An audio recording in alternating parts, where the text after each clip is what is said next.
One thing that always drives me nuts, and you see it in all kinds of different presentations, is when someone wants to cover too much. Oh, man. I'm going to teach you the 49 things that you need to know about social media optimization. Right. Or whatever. But no one is ever going to remember 49 things. No. No one's going to remember 10 things in most things. Four in most things. cases. First of all, they're going to remember how you made them feel. Exactly. More than anything. And if they remember anything, my rule of thumb is you stick to 3. And I think at most, you're absolutely correct. Or it's one point with 3 sub-points, right? One yes. topic. I like and that. 3 sub-points as far as here's what you're going to take away and here's what you're going to learn.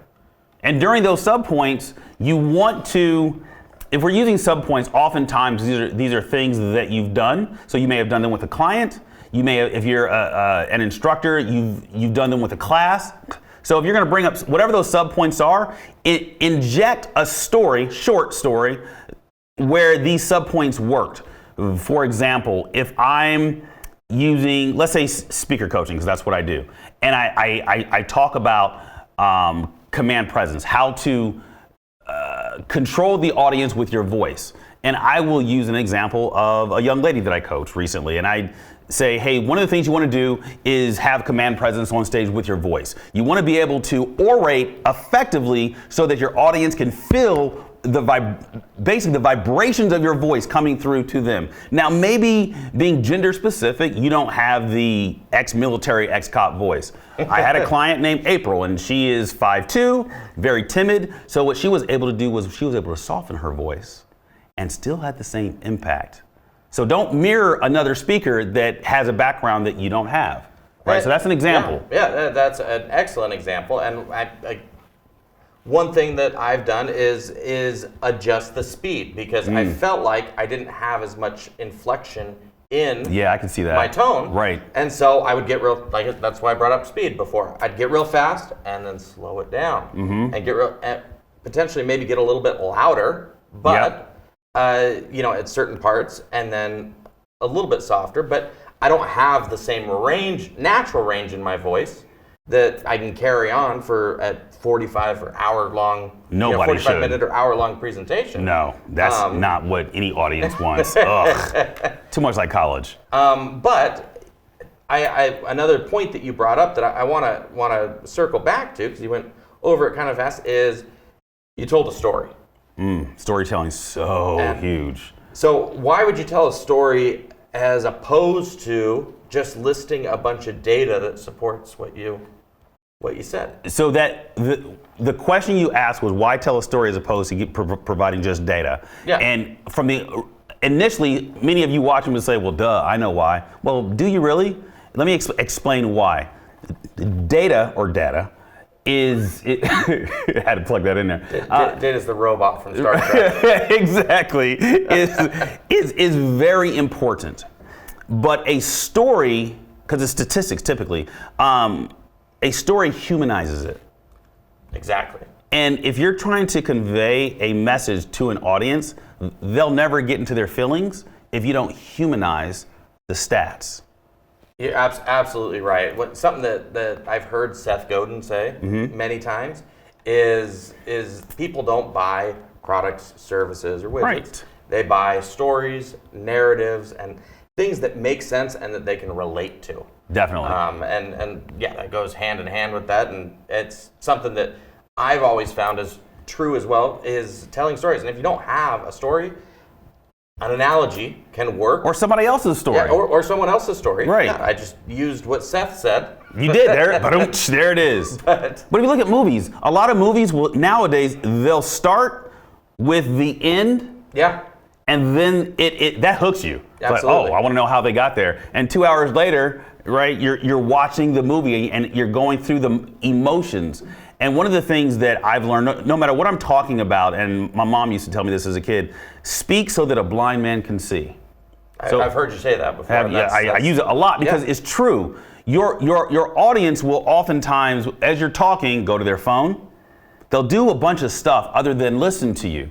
But if you tell a story in a way that engages the senses, and puts the person in the seat in the place that you were or that you're talking about, they won't go to their phone. Absolutely right. And the more engaged they are, the more likely they are to actually learn what you have and be persuaded by that information. Definitely. Right? I mean, Definitely. That's the whole point there is to get them to take some sort of action, whether you're selling or you're driving, you're trying to drive them to make a change in their life or motivate them to do something. Exactly. You should know what you want from your audience before you get on stage. So if you're selling and there's an audience of 1,000 people, you should have a number. I want to sell 10 of my high ticket price or my high ticket items. If you are inspiring, you should know that, okay, there's 100 people in the audience.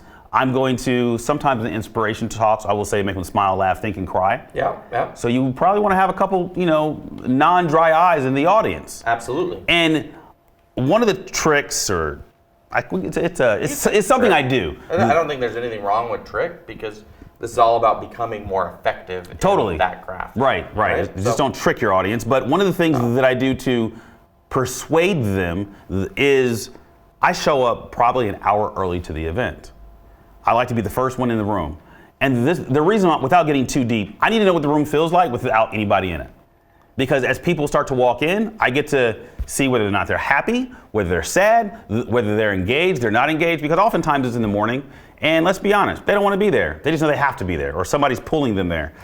So when they come in the door, even if it's not my event, they see my face in some social media feed, I want to shake their hand. Because don't forget, as a speaker, and somebody sees you on social media first, and they only see you as a speaker, there's like this low-key celebrity vibe that they put on you, right? You may not think it, or you might, but they put that on you. So when you greet them and shake their hand, and especially if you're there with like 7 other speakers, but you're the only one that does this, they're moved, they're touched, they want to pay attention. And then from stage while you're talking, remember 3 or 4 names. And you go, as you're talking, in the middle of your talk, you could say something to the effect of, I saw Sarah walk into the room. And one of the things I noticed about Sarah is her smile. How many of you right now are actively smiling? Or maybe you have to look like you don't want to be here. I need everybody to look at Sarah, right? And all of a sudden, Sarah blushes, right? She's smiling. But you just made Sarah feel important. What I like about that is it brings a whole new level of just being authentic. Yes. Kind of like you talked about. There's certain people who just have the same presentation or the same speech or the same whatever that they go through. Right. And the problem with that is you go to one event. I mean, we've all seen it. You go to one event, you hear someone, or you see them on YouTube or whatever, and then they go and verbatim give the same speech, the same examples, the same everything. Same blazer. And it's like a uniform. It's one of these things where I'm all about certain talking points you have in your bullets down, right? But that's one of the reasons why I never went completely scripted either.